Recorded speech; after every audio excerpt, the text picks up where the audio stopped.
నమస్తే రమగారు. నమస్తే జయ. రమగారు, నావెల్స్ చెప్పుకుంటూ ఉన్నాం కదా మనం. ఈరోజు ఏదైనా చెప్తారా?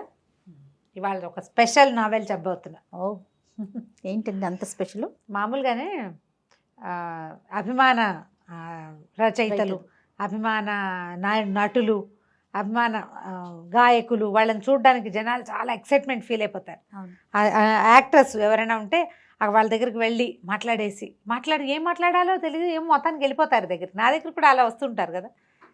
వీళ్ళకి అందరూ ఏమిటో ఎక్సైట్మెంట్ నాకు ఎప్పుడూ అర్థమయ్యేది కాదు. ఏముంది, సినిమాలు చూస్తూనే ఉంటాం కదా, బయట విడిగా చూడటం వల్ల వాళ్ళతో మాట్లాడటం వల్ల వచ్చే ప్రయోజనం ఏమిటో నాకు ఏనాడు తెలిసేది కాదు. నాకు ఎప్పుడూ ఆశ్చర్యంగానే ఉండేది. ఎవరైనా నా దగ్గర కూడా అంత ఉత్సాహంగా వస్తే ఏమిటబ్బా పాపం వెళ్ళు అని అనిపిస్తుంది నాకు బాగా. అంటే కరెక్ట్ ఆ ఫీల్ ఏమిటో అనేది నాకు తెలియదు. దాన్ని నేను మొట్టమొదటిసారి అనుభవించాను జయ, ఫస్ట్ జీవితంలో. మామూలుగా నాకు బాలుగారు చాలా ఇష్టం, నీకు తెలుసు కదా. కానీ వారిని చూడాలని, ఎక్కడైనా ఇక్కడ ఉన్నారంటే పరిగెత్తుకుంటూ వెళ్ళిపో అలాంటి భావాలు కలగల. ఈ మనం నావెల్స్ చెప్తున్న క్రమంలో మనం ఎద్దనపూడి సులోచనారాయణ గారివి చెప్పుకున్నాం, మాలతీ చంద్ర గారివి చెప్పుకున్నాం. నాకు ఎప్పటి నుంచో మల్లాది వెంకటకృష్ణమూర్తి గారివి చెప్పాలని కోరిక. అయితే వారిని ఎట్లా అప్రోచ్ అవ్వాలో తెలియలా. చాలా మంచి దారి బలభద్రపాత్రుని రమణి గారు రైటర్, తెలుసు కదా. వారి ద్వారా మల్లాది గారి నెంబర్ దొరికింది నాకు. అంటే నేను ఆవిడ ఇచ్చారు, నేను పర్మిషన్ తీసుకోవటం కోసం ఆవిడ అడ్వైస్ తోటి మీరు మాట్లాడండి, అడగండి అంటే నేను ఫోన్ చేస్తానని చెప్పుంటారు. జీవితంలో మొదటిసారి జయ ఆయన నమస్కారం అమ్మ అనగానే గూస్ బంప్స్ వచ్చినాయి నాకు. ఓ సూపర్. నాకు ఎంత ఇష్టం అంటే ఆయన చాలా ఇష్టం. మొత్తం వారి నావెల్స్, వారి కథలు, చందమామ కథలు మంచివి, అంటే అపరాధ పరిశోధన టైప్ కూడా, క్రైమ్ స్టోరీస్ కూడా. ఏ ఒకటి అబ్బా ఇది నాకు నచ్చలేదు, ఇది నాకు ఎక్కలేదు అనుకోలే ఇప్పటిదాకా నేను. సూపర్. కొంతమంది రచయితలు కొన్ని ఎక్కవు. అవునవును, ఎంత ఇష్టమైనా కూడా కొన్ని ఎందుకో వెళ్ళవు లోపలికి. ఎందుకనో మల్లాది గారివి నాకు అన్ని ఇష్టం. నాకు ఆయన అంటే ఇష్టం, అంటే ఇష్టమే, అన్నీ ఎప్పుడు చదువుతూనే ఉంటా. కానీ గూస్ బంప్స్ రావడం అనేది ఒక ప్రత్యేకమైనది అనమాట. చాలా ఆశ్చర్యం వేసింది. అప్పుడు నాకు తెలిసింది, ఎవరి మీదైనా మనకి అభిమానం ఉంటే, మనకు ప్రీతి ఉంటే, నిజంగా మన మనసు ఎట్లా ఎక్సైట్ అవుతుంది అనేది నాకు అర్థమైంది అనమాట. మీరు అనుభవించారు. నేను అనుభవించాను, నాకు అర్థమైంది. నన్ను కలవాలని కోరుకునే వాళ్ళ ఎక్సైట్మెంట్ ఏంటి అనేది నాకు ఇప్పుడు బాగా అర్థమైంది. ఫోన్లో మాట్లాడినా చాలదు, కలవాలి అనుకుంటారు వాళ్ళు. సో వారితో మాట్లాడి ఆయన దగ్గర నుంచి 2 నావెల్స్ చెప్పడానికి పర్మిషన్ తీసుకున్నాను నేను. చెప్పండి అమ్మా చూద్దామన్నారు. నేను అడిగిన 2 నావెల్సే చెప్పారు. నేను మాట వరుసకి 2 నావెల్స్ పేర్లు చెప్పా, ఆయన ఒప్పుకున్నారు. చెప్పండి, మీరు ఎలాగో సినాప్సిసే కదా, అంటే కథ చెప్తాం, చదవడం కాదు కదా. నాకు చదవటం మీద అంత ఆసక్తి లేదు, నాకు అంత ఓపిక ఉండదు, ఓపికే ఉండదు అంతసేపు నాకు. ఇక స్టోరీ చదువుతారు కదా చాలా మంది, రీడ్ అలౌడ్, నాకు అంత ఓపిక లేదు. నాకు నేనే చదివేసుకోవాలి, చెప్పాలన్నమాట. సరే, ఆ చెప్పడానికి పర్మిషన్ తీసుకున్నా. ఒకటి మందాకిని, రెండో పుస్తకం అందమైన జీవితం. ఓకే. ఈ 2 చాలా ఎక్సలెంట్గా ఉంటాయి. మల్లాది గారి స్పెషాలిటీ ఏంటంటే ఆయన చెప్పేవన్నీ విషయాలు చేయటానికి దాదాపుగా కుదిరేవి. తర్వాత ఆ శైలి ఎలా ఉంటుందంటే ఏదో మనం మాట్లాడుతున్నట్టుగానే అనిపిస్తుంది. చాలా సబ్జెక్టులు, ఎక్కువ సబ్జెక్ట్స్ ఇలాంటివి జరిగే ఉంటాయని మనల్ని నమ్మిస్తాయి. అవి కథల్లో చెప్తారు, అలా అనిపించదు. ఓకే. తర్వాత కాలంలో మొదట రాసిన నావెల్స్ కంటే జయం అని ఒక అద్భుతమైన నావెల్ రాశారు, అది చాలా ఇష్టం.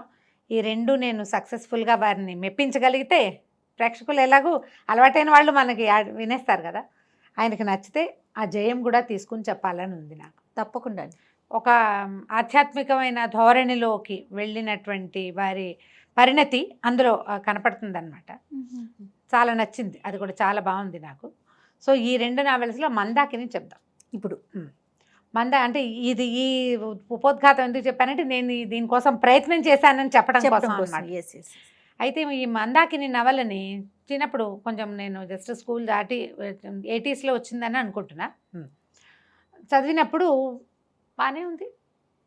అయితే మా అక్క ఏంది, నాకు చాలా నచ్చింది అని నేను చెప్తే మా అక్క అంటుంది, ఏమిటది, పతివ్రత కథలాగా ఉంది అన్నది. అప్పుడు నేను ఒక కొత్త కోణంలో ఆ కథను చూడడం మొదలుపెట్టాను. ముందు ఆ వయసుకి నాకు తెలియలేదన్నమాట ఆయన చెప్పింది లోపల భావం ఏమిటి అనేది. నేను ఆ రకంగా ఆలోచించలే. తర్వాత నాకు తెలిసింది, ట్రూలీ ఒక పతివ్రత కథ మందాకిని. ఈ కాలపు పతివ్రత, పెళ్ళిని నిలబెట్టుకోవాలనుకునే ఒక అమ్మాయి ఎలా చేసి తన పెళ్ళిని నిలబెట్టుకుంది, వైవాహిక జీవితాన్ని సరి అయిన దారిలో. పెళ్ళి నిలబెట్టుకోవడం అంటే ఏదో మొగుడు పెళ్ళం కలిసి ఉంటాం కాదు, లివ్డ్ ఎవర్ ఆఫ్టర్ హ్యాపీలీ అనాలి. మనం ఎప్పటికీ హాయిగా ఉండటం, సంతోషంగా ఉండటం, జీవితాన్ని సరైన దారిలోకి తీసుకురావటం. ఇప్పుడు చిన్న చిన్న వాటికే ఏదైనా, పెద్దవాటికి తప్పదనుకో, చిన్న వాటికి కూడా తగాదాలు పడి పోట్లాడి ఎక్స్పెక్టేషన్స్ తోటి మనం డివోర్స్కి వెళ్ళిపోతున్నాం. అవును, సమాజం అటు పరిగెత్తేసింది. ఇది సమాజం ఆ వైపుకి తిరుగుతున్న కాలంలో రోజుల్లోనే రాయబడింది కథ. చాలా బాగుంటుంది, తప్పకుండా చదవవలసిన నవల. మీరు ఈ కాలం పిల్లలకి చదవండి అని ఏం చెప్తారు అని అడిగితే, నేను చెప్పే మొదటి 10 కథల్లో ఒకటి తప్పకుండా మందాకిని. అంత బాగుంటుంది. ఒక అమ్మాయి, సాధారణ సింపుల్ అమ్మాయి, పిల్ల కొంచెం అందమైన అమ్మాయి అని కానీ మనకి చూపిస్తారు కథలో. ఓ భార్య భర్త బ్రాహ్మణ కుటుంబం, బహుశా ఆయన పురోహితులు, అంతే కదా. పురోహితులు అంటే బ్రాహ్మిన్స్కి ఒక 4 సంతానం, 3 ఆడపిల్లలు, 1 మగపిల్లాడు. అందులో పెద్ద అమ్మాయికి పెళ్ళవుతుంది. తర్వాత రెండో అమ్మాయికి సంబంధాలు చూస్తూ ఉంటారు. నేను కథ ఎలా నడుస్తుందో అలా చెప్పట్లేదు, ఈ మొత్తం మీద మీ జనానికి అర్థమయ్యేలాగా చెప్పేస్తాను అనమాట. అయితే ఈ పెద్ద అమ్మాయి వసంతలక్ష్మి, రెండో అమ్మాయి మందాకిని, మూడో అమ్మాయి వాసంతి, తర్వాత ఒక పిల్లాడు హేమాద్రి, స్కూల్కి వెళ్ళే పిల్లాడు. చిన్న ఆడపిల్లలిద్దరికీ కూడా డిగ్రీలేనే సంబంధాలు. పెద్ద అమ్మాయి రెండో అమ్మాయికి చూస్తున్నారు కానీ మ్యాచెస్ కుదరటలు. పెద్ద అమ్మాయి పెళ్ళి 4-5 సంవత్సరాలు అయ్యింది ఈ కథ నాటికి. ఓ 3 ఏళ్ల చంటిపిల్ల కూడా ఉంది. అయితే అమ్మ నాన్న సత్యనారాయణ వ్రతం చేసుకుంటుంటే పెద్ద అమ్మాయి ఇంటికి వస్తుంది, వసంతలక్ష్మి వస్తుంది, వసంత అంటారు. అప్పుడు సత్యనారాయణ వ్రతం చేసుకుంటారు. రెండో అమ్మాయికి పెళ్లి చూపులు కూడా జరుగుతాయి. చూపులు ఏం కుదిరినట్టుగా ఉండవు. ఈ పిల్ల ఇంటికి వెళ్తుంది, భర్త రాడు. సత్యనారాయణ వ్రతం చేసుకుంటుంటే అత్త మావ రావాలి కదా. అతను ఏంటంటే పచ్చి తాగుబోతు. 4 వ్యసనాలు ఉన్నాయి: సిగరెట్లు, మందు, నాటకాలు, పేకాట. ఇవి కాకుండా అప్పుడప్పుడు స్త్రీ వ్యసనం కూడా. అతని వల్ల ఈ అమ్మాయికి 1-2 సార్లు ఏవో జబ్బులు కూడా వస్తాయి పాపం. ఆ పూట డాక్టర్ దగ్గరికి వెళ్ళాలని చెప్తుంది తండ్రికి. చూస్తే తనకి ఏదో భర్త వల్ల వచ్చే జబ్బు కనపడుతుంది. అతనితో పోట్లాడుతుంది, నువ్వు ఎందుకు రాలేదు, మా అమ్మ నాన్న ఏమనుకుంటారంటే అతను కొడతాడు. అన్నం తింటున్న అన్నం కంచం విసిరేసిస్తాడు. దాన్ని తట్టుకోలేకపోతుంది. ఆ రాత్రి అమ్మాయి సూసైడ్ చేసుకుంటుంది. బాత్రూంలోకి వెళ్ళి కిరోసిన్ పోసుకుని అంటించేసుకుంటుంది. ఆలోచిస్తుంది కానీ ఇక ఎప్పటికీ ఇది సెట్ అయ్యేలాగా కనిపించట్లే. అతను మారడు. పిల్ల పుట్టింది, పిల్ల తండ్రి అయినా నువ్వు ఎందుకు మారలేదు, మారని నా ఇష్టం అంటాడు అతను. ఈ అమ్మాయికి ఏం చేయాలో తెలియదు. అతను మొండివాడు. అతన్ని మార్చే మార్గం ఏమిటి అనే ఆలోచన అమ్మాయి చేయలేదు. చాలామంది చేయలేకపోతారు. నాకు వచ్చిన కష్టమే నేను ఆలోచిస్తాను కదా జయ, ఎప్పుడు కూడా అదే జరుగుతుంది. సూసైడ్ చేసుకుంటుంది. కానీ ఉత్తరం ఒక చిన్న కాగితం రాసి పెడుతుంది ఒక పుస్తకంలో. నా భర్తకి ఉన్న తాగుడి వ్యసనాల వల్ల, అతను నన్ను పట్టించుకోవటం వల్లే నేను సూసైడ్ చేసుకున్నా, నా భర్తే కారణం అని రాస్తుంది. పుస్తకంలో పెడుతుంది. సూసైడ్ చేసుకుని ఈ అమ్మాయి కేకలు పెట్టేసరికల్లా అతను మెలకు వస్తుంది. ఎట్లాగో చుట్టుపక్కల వాళ్ళంతా కలిసి 60% కాలిపోయిన అమ్మాయిని హాస్పిటలైజ్ చేస్తారు. పాపం పోరాడి చనిపోతుంది. కానీ వీళ్ళు వస్తే మ్యాజిస్ట్రేట్ వచ్చి వాంగ్మూలం తీసుకున్నప్పుడు, నా భర్త ఏం లేదు, నేనే స్టవ్ వెలిగిస్తుంటే అంటుకుని చనిపోయాను అని చెప్తుంది. భర్త అంటే ఇష్టమే అమ్మాయికి. పోయే ముందు, తను సూసైడ్ చేసుకునే ముందు చూస్తే అమాయకంగా పడుకుని నిద్రపోతున్న భర్తను చూస్తుంటుంది అనమాట. మన మనసులో అతని మొహమే కదలాడుతుంది. నా మొగుడు వల్లే అని చెప్పదు. కక్ష సాధింపు లేదు అమ్మాయికి. అది రాక అతని వల్ల కాదు అని చెప్తుంది. ఈ లోపలే పోలీసులు అతన్ని అరెస్ట్ చేస్తారు, చితకొట్టేస్తారు. తర్వాత వదిలేస్తారు ఈ అమ్మాయి వాంగ్మూలం వల్ల. ఇంకేం చేస్తారు, పిల్లని తీసుకెళ్ళి చంటి పిల్లని ఇంట్లో పెట్టుకుంటారు అమ్మా నాన్న. ఈ అమ్మాయికి దహన క్రియలు అవి చేసేస్తారు. అతను తాగుతూ ఉంటాడు. ఏదో ఉద్యోగం ఉంటుంది అతనికి, ఆఫీసు ఉద్యోగం ఉంది. సరే కొద్ది రోజులు గడుస్తాయి. వీళ్ళకి ఇంకా 2 అమ్మాయిలు ఉన్నారు కదా. ఈ పిల్లకి ఏదో రెండో పిల్లకి పెళ్లి చూపులు చూస్తారు కానీ అవి ఏమీ కుదురుతున్నట్టు కనపడవు. కట్నాలు కావాలి. ఆ పెళ్ళికి ఇవ్వగలిగే 10-15 వేల రూపాయలు కూడా వీళ్ళ దగ్గర లేవు. పౌరోహిత్యం చేసుకునే కుటుంబం. ఒకళ్ళకి 2 ఆడపిల్లలు. ఈ కొన్ని రోజులు గడిచేసరికల్లా మూడో అమ్మాయికి ఆల్రెడీ సంబంధం కుదిరే ఉంటుంది. పక్కన ఎవరో రూమ్లో అద్దెకుండే ఒక అబ్బాయి, అతనికి మంచి ఉద్యోగం ఉంది, ఇంజనీరు, ఈ పిల్లని చేసుకుంటానన్నాడు. ఇదండి, ఆ చిన్నపిల్ల కొంచెం కలర్ తక్కువగానే యాక్టివ్గా ఉంటుంది. ఈ అమ్మాయి రెండో అమ్మాయి మందాకిని కదా, చాలా ప్రశాంతంగా నిశ్శబ్దంగా, కొంచెం ఎక్కువ మాట్లాడకుండా, అన్నిటికీ హైరాన్ పడిపోకుండా స్థిమితంగా ఉండే రకపు అమ్మాయి అన్నమాట. మ్యాచెస్ కుదరటం లేదు ఇంకా. సరే ఏమవుతుంది, ఈ వాసంతి మూడో అమ్మాయి, ఈ అమ్మాయి ఫ్రెండ్ ఏమో అదే పెళ్లి చేసుకుందాం అనుకున్నవాడు యోగీంద్ర. కొద్ది రోజులు గడిచాక ఈ మందాకినికి ఏం తెలుస్తుంటే చెల్లెలు కన్సీవ్ అయిపోయింది అని, నెల తప్పిందని చెప్తుంది. ఈ పెద్దమ్మాయికి పెళ్లి కాకుండా చిన్నమ్మాయినేమో అతను చేసుకొని అంటాడు. కానీ పెద్దవాళ్ళకి చెప్పరు. వీళ్ళు ముగ్గురే మాట్లాడుకుంటారు. ఈ ఆడపిల్లలు ఇద్దరు యోగీంద్ర మాట్లాడుకుంటారు. నా పెళ్లి కాకుండా మీ వాళ్ళు పెళ్లి చేసుకుంటారంటే వాళ్ళ అమ్మ వాళ్ళు ఒప్పుకోరు. పెద్ద పిల్లకి కాకుండా చిన్నపిల్లకి చేయటం ఏమిటంటారు. పోనీ పెళ్ళి అయిపోయింది అనుకో, ఏదైనా చేసి పెళ్లి చేస్తే ఎలాంటి పరిస్థితులు వస్తాయో. దాంతో ఈ అమ్మాయి ఏం చేస్తుందంటే వాళ్ళ బావని పెళ్లి చేసుకోవడానికి డిసైడ్ చేసుకుంటుంది. భార్య చనిపోయి తాగుబోతు తిరుగుబోతనం ఉన్న నాటకాలు రాయుడు ఒక పిల్లకి తండ్రి, ఓ పిల్ల తండ్రి.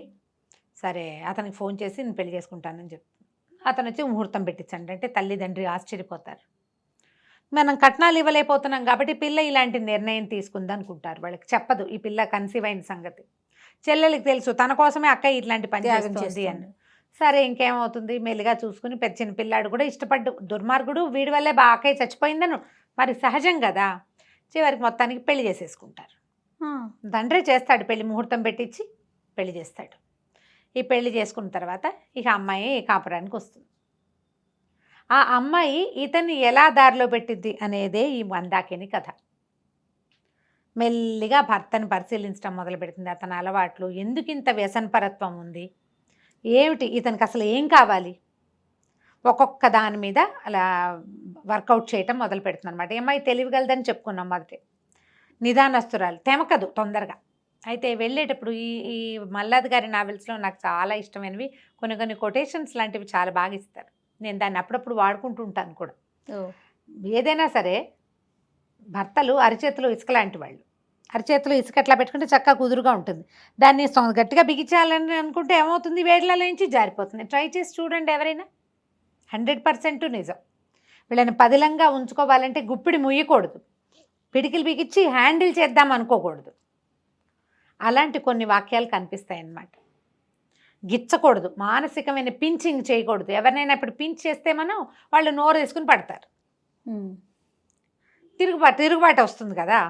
పించ్ని అనుభవించి దాన్ని లోపలే ఉంచుకుని నిదానంగా ప్రతిక్రియ చేయాలి. గిల్లబడంగానే అబ్బా అని మనం వెనక్కి జరుగుతాం. గిల్లేరనుకో మనం ఏమవుతాం, ఒకసారి వెనక్కి జరుగుతాం, కదులుతాం పక్కకి. ఆ కదలటం సాధారణంగా వ్యక్తులకి తిట్లు పోట్లాట రూపంలో బయటకు వస్తుంది. తర్వాత అది తగాదా రూపంలో పెరుగుతుంది. ఆ తర్వాత భార్యాభర్తలకి పడనితనమే వస్తుంది. ఇలాంటి కొన్ని వాక్యాలని మనసులో పెట్టుకుంటుంది. వాళ్ళ అమ్మ నాన్న చెప్పింది. ఇతన్ని మెల్లిగా హ్యాండిల్ చేయటం మొదలు పెడుతుంది. వాళ్ళ ఇంట్లో ప్రతి ఆదివారం పేకాట ప్రహసనం జరుగుతుంది. అతను ప్రతిరోజు సాయంత్రము తాగొస్తాడు. తర్వాత నాటకాల మీద పిచ్చి బాగా, సిగరెట్లు అలా కంటిన్యూస్గా కాలుస్తాడు. ఎప్పుడైనా ఏదైనా ఊరు వెళ్ళినప్పుడు ఎవరితోటైనా ఆడవాళ్ళతో స్పెండ్ చేసే లక్షణము ఉంది. అది రెగ్యులర్గా కాదు కానీ ఉన్నది. సరే మాట్లాడుకుంటారు. మాట్లాడుకున్నాక ఈ అమ్మాయి ఏమంటుంది, నువ్వు ఇలా వాళ్ళతో వీళ్ళతో స్పెండ్ చేయొద్దని అడుగుతుంది. సరే ఒప్పుకుంటాడు. ఎక్కడికో వెళ్ళొస్తాడు, అక్కడ ఎవరితోటో స్పెండ్ చేస్తాడు. ఆ స్పెండ్ చేసిన జబ్బుని ఈ అమ్మాయికి అంటిస్తాడు. ఎప్పుడైతే తనకి జబ్బు అంటుకుందని అర్థమవుతుందో ఆ అమ్మాయి దానికి ప్రతిక్రియ చేస్తుంది. ఇంతలో ఏం చేస్తుందంటే ఏదో చిన్న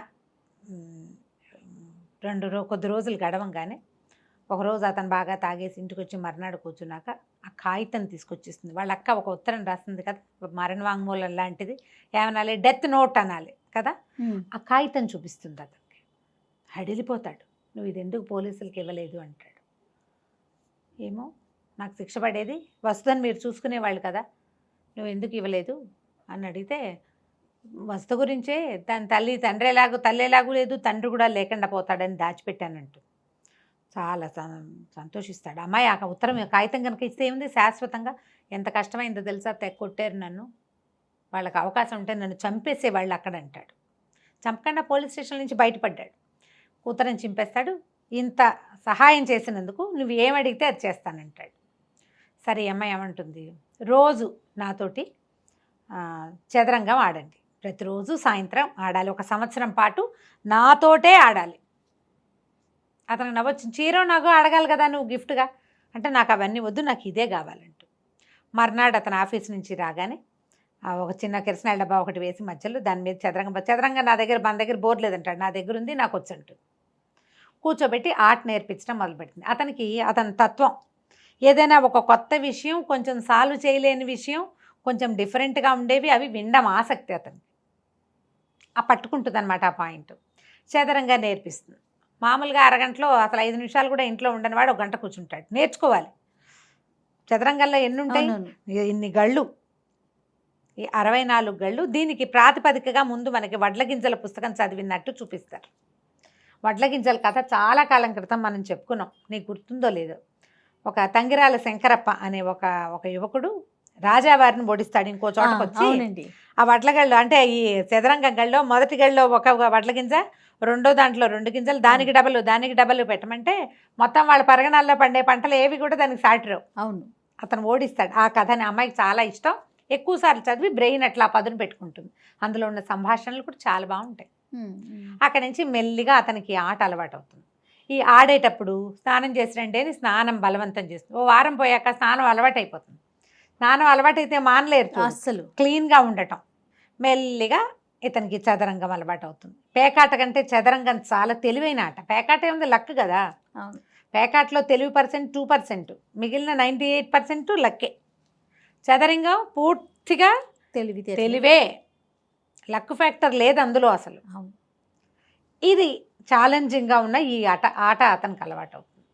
సరే, తర్వాత అమ్మాయికి వ్యాధి ఏదో ఏర్పడుతుంది. దాంతో ఏం చేస్తుంది, తండ్రితో కలిసి వెళ్ళి అక్కడికి వెళ్ళి డాక్టర్ దగ్గరికి వెళ్ళి సెట్ చేసుకుని మొగుడిని అడుగుతుంది అనమాట. నువ్వు చేయనన్నావు, స్త్రీ వ్యసనం మానేస్తానన్నావు, కానీ నువ్వు ఇది చేసావు అని అడుగుతుంది. కానీ అతనేదో కొట్టిపారేసినట్టుగా మాట్లాడతాడు. కానీ అతనికి కూడా చిన్న ప్రాబ్లం కనపడుతుంది. డాక్టర్ దగ్గరికి వెళ్ళేసరికి ఆ డాక్టర్ ఇది చాలా పెద్ద జబ్బని నమ్మిస్తాడు. పదే పదే యూరిన్ కల్చర్కి ఇవ్వాల్సి విసిగిపోతాడు, భయపడిపోతాడు. ఇది చాలా పెద్ద జబ్బు, కుష్టు వ్యాధి వస్తుందన్న ఇది కలిగిస్తాడు డాక్టర్. ఈ అమ్మాయి ఏర్పాటు చేసుకుంటుంది. దాంతో మెల్లిగా స్త్రీ వ్యసనం పోతుంది అతనిలోంచి. ఈ తాగుడు, పేకాట ఎలాగూ ఈ చదరంగం వల్ల పేకాట తగ్గిపోయింది. ఫ్రెండ్స్, అతనికి ఏం కావాలంటే గుర్తింపు కావాలి. నన్ను అందరూ దుర్మార్గుడు అనుకుంటారు. నా డబ్బులతో నేను తాగి, నా డబ్బులతో నేను పేకాడుకుంటే ఎవరికైనా నేను చేసేదేముంది, వసంత కూడా ఇలాగే అనేది అంటాడు. అయితే అతనికి గుర్తింపు పొందాలి, కొంచెం ఫ్రెండ్స్ గ్రూప్ కావాలి, ఆ కోరికలు ఉన్నాయి. ఆ ఒక్కొక్క కోరికని సాటిస్ఫై చేస్తూ ఐడియాస్, కొత్త కొత్త ఆలోచనలతోటి అతన్ని ఒక్కొక్క అలవాటుని అట్లా ష్రెడ్ చేసుకుంటూ వస్తుంది. ఒక నాటకాలు వేస్తారు, ఒక నాటకం జరుగుతుంది, వెళ్తారు వీళ్ళు. అంత గొప్పగా ఏమీ లేదనిపిస్తుంది. ఏమంటుంది, మీరే రాయొచ్చు కదా అంటుంది. నాటకం రాయడం మొదలు పెడతాడు. అలవాటుగా చేసేవాళ్ళు, చదివే అలవాటు ఉన్న వాళ్ళు రాయగలుగుతారు కదా.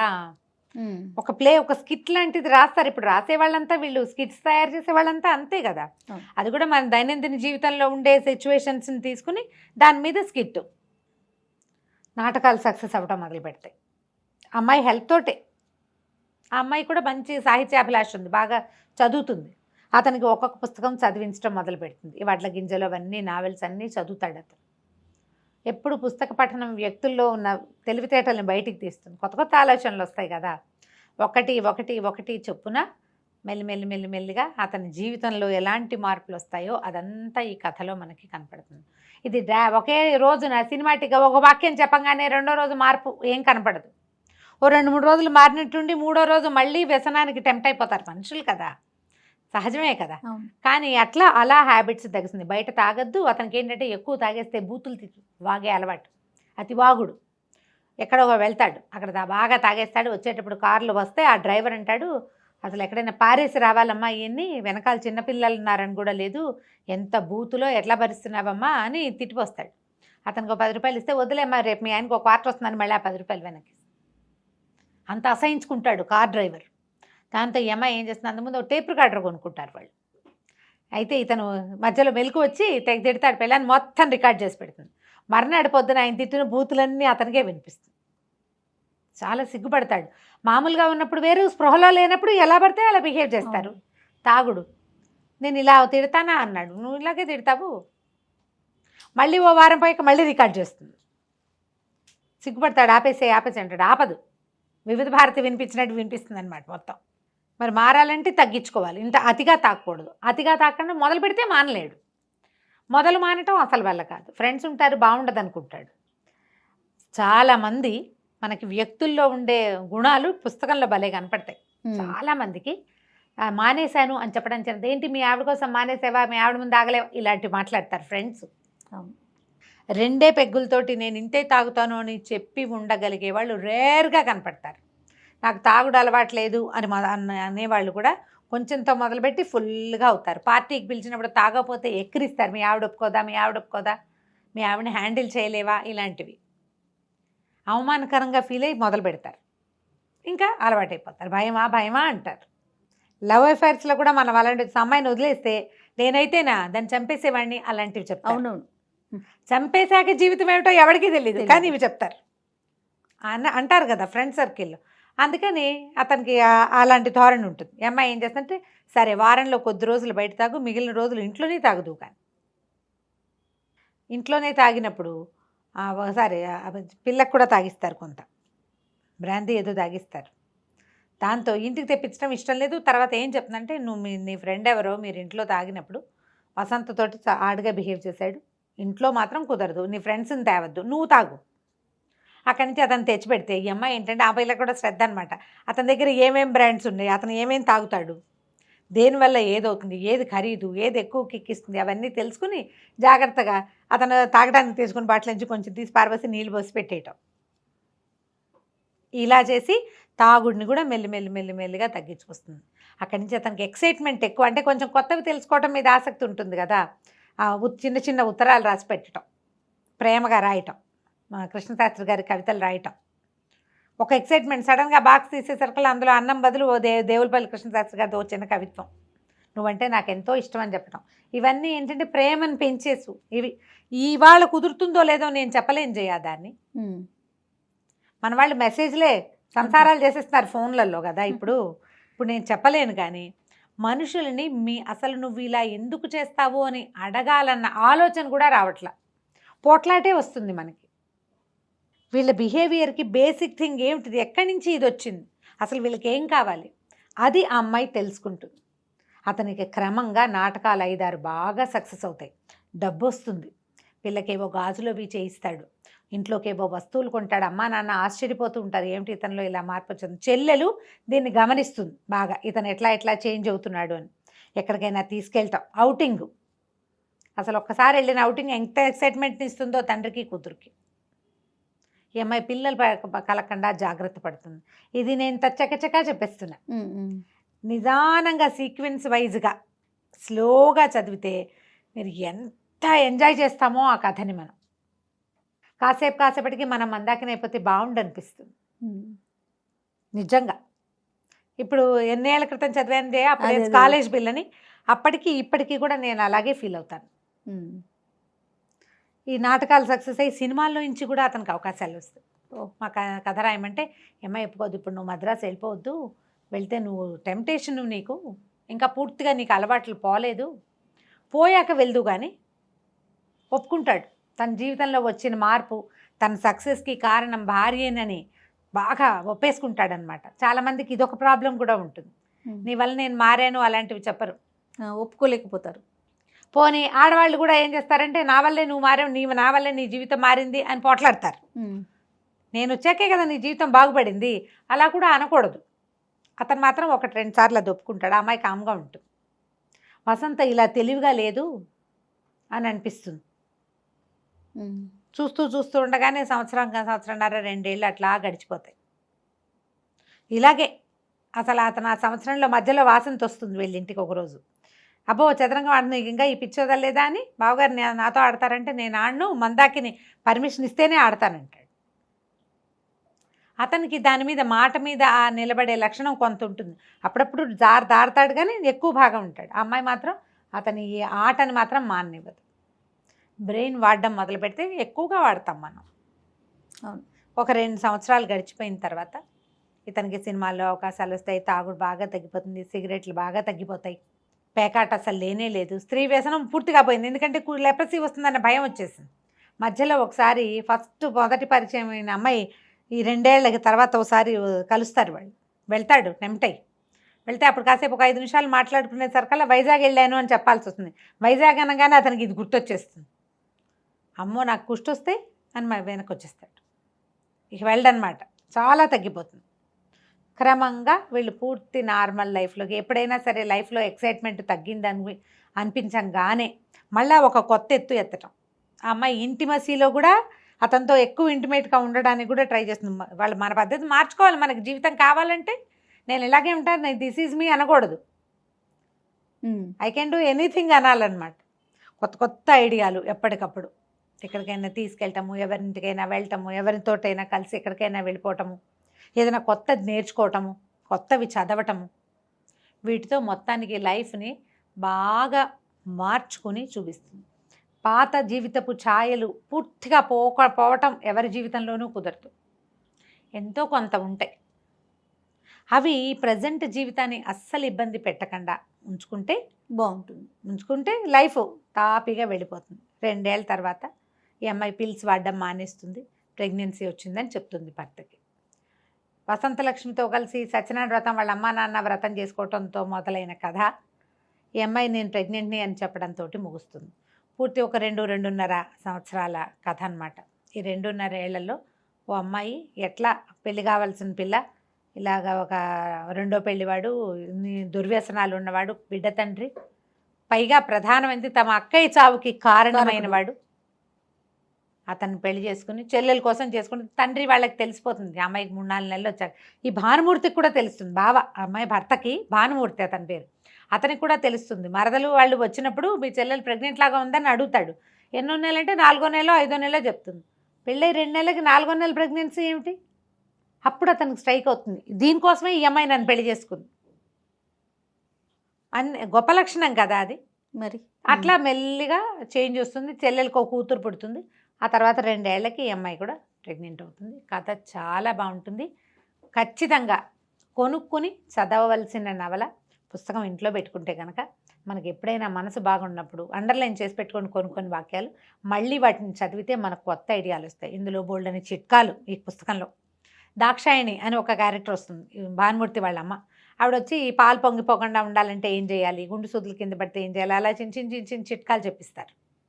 చిట్కాలు తర్వాత ఏమో జీవిత సత్యాలు, గేమ్స్, చిన్న పొన్న గేమ్స్, అలాంటివన్నీ కనిపిస్తాయి. చిన్న ఆలోచనలు. ఈ పుస్తకాన్ని సొంత పుస్తకంగా ఉంచుకోవాలి. కథ వినడానికి ఎంత బాగుంది, చాలా బాగుందండి. బ్రీఫ్గా చెప్పాలంటే ఇదొక పతివ్రత కథ. తన భర్తని మార్చుకున్న అమ్మాయి. మనం గృహప్రవేశం జయసుధ యాక్ట్ చేసిన సినిమా చూస్తుంటారు చాలామంది. అందులో కూడా అమ్మాయి భర్తని మార్చుకుంటుంది. మార్చడానికి అమ్మాయి చేసిన యాక్ట్స్ ఏమిటో మనకు పెద్దగా కనపడవు. నావెల్స్లో అలాంటివి బాగా రాయగలుగుతారు. సినిమాల్లో వాళ్ళు చేసిన సినిమాటిక్గా ఉంటాయి. ఇది సినిమాటిక్గా ఉండదు. అమ్మాయి తాలూకు కఠోరమైన శ్రమ, దీక్ష, ఫోకస్ పోకుండా ఉంచుకోవటం, సంయమనం కోల్పోకుండా ఉండడం, ఏదైనా పరిస్థితి వచ్చినా ప్రతిసారి నేను మందాకిని, నేను చేయగలనని సెల్ఫ్ బూస్టింగ్ చేసుకోవటం. అన్ని కోణాలు ఉన్నాయి. అన్ని కోణాలు ఉంటాయి. అమ్మాయి మరి ఇందులో ముందుకెళ్ళాలి. జీవితం పాడు చేసుకోకూడదు. పుట్టింటికి వెళ్ళిపోలేదు, ఆ పిల్లకి అన్యాయం చేయలేదు, సంసారం బాగుండాలి, ఎన్నుకున్న జీవితం సరిగ్గా ఉంచుకోవాలి. దానికోసం ఒక అమ్మాయి ఎంత ట్రై చేయొచ్చో ఇందులో కనిపిస్తుంది. ఆధునిక పతివ్రత కథ మందాకిని. బాగుంది కదా, చాలా బాగుంది. కొని చదవండి తప్పకుండా అండి. నమస్తే. నమస్తే.